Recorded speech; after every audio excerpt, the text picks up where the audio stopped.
आज दिल्ली के green park शमशान घाट पर एक ऐसी विदाई हो रही है जिसने पूरे देश के कानून और कलेजे को झकझोर कर रख दिया है।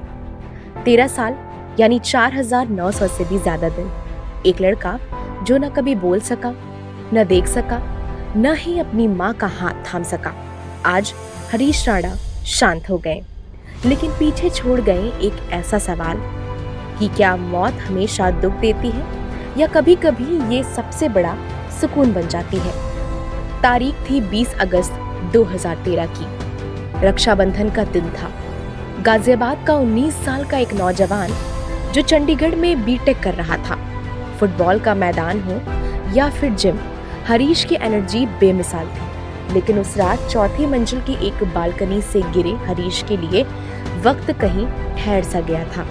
सिर पर लगी वो चोट हरीश को कभी वापस ही नहीं ला पाई।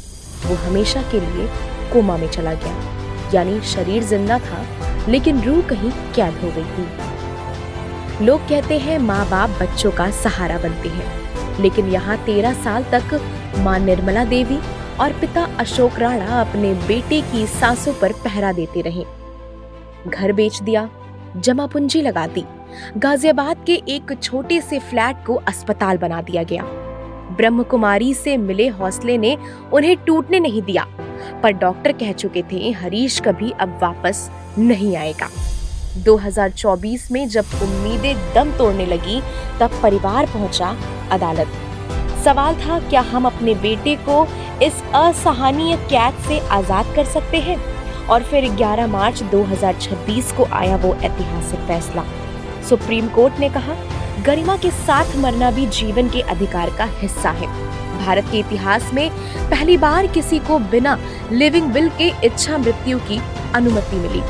कानून ने माना कि मशीनों से दी जाने वाली खुराक अब इलाज नहीं, बल्कि हरीश के साथ नाइंसाफी है। 14 मार्च को हरीश को एम्स ले आया गया। मेडिकल सपोर्ट्स धीरे धीरे हटाए जाने लगे।